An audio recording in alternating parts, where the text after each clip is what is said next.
The most common weight loss myths that no one knows about. What is a weight loss myth? Weight loss myths are really more like weight loss facts. They're the truth about weight loss that is not often talked about or taught to people who want to lose weight. The truth is that there are many misconceptions of what it means to be overweight and obese. People often believe these myths because of their own biases, popular media, the diet industry, the fitness industry, and sometimes even family members.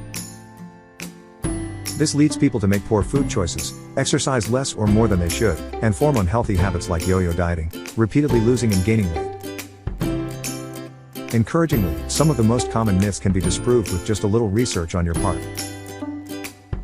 Myth 1, you need to eat less and exercise more to lose weight.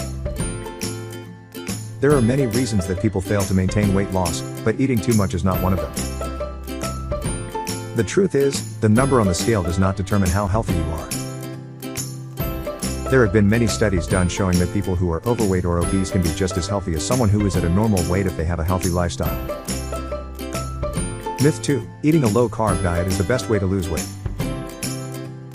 The truth is that a low-carb diet can be just as unhealthy as a high-carb diet. In the long run, the only way to lose weight is to have a healthy diet and keep an eye on your calorie intake.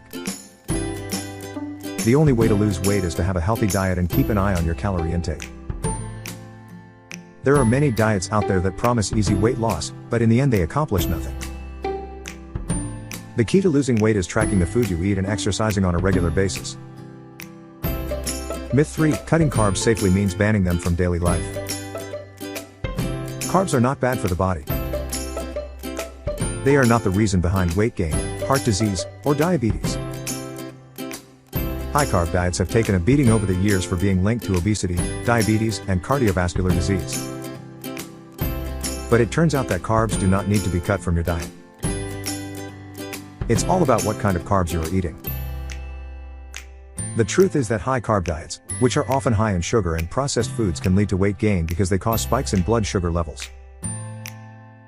On the other hand, carbs that consist of whole grains and other nutrient-rich foods can offer many health benefits, including weight management and protection against diseases like cancer, heart disease, stroke, and type 2 diabetes. How weight loss hormones work in your body. Weight loss hormones are both produced naturally in your body and can also be injected. The most common types of weight loss hormone is adrenaline, which is produced by the adrenal glands.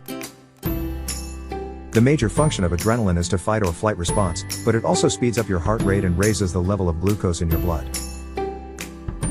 Another hormone that plays a significant role in weight loss is cortisol, which has the opposite effect as adrenaline and may lead to weight gain rather than weight loss.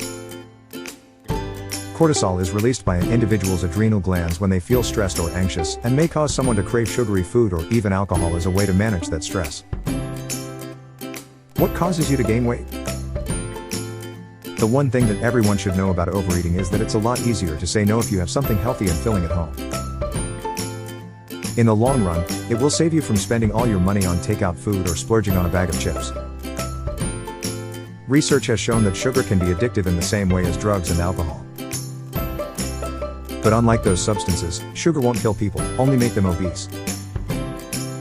So what should someone do if they want to lose weight? Eating a balanced diet with less sugary drinks and trying to reduce the amount of refined grains will help with weight loss goals.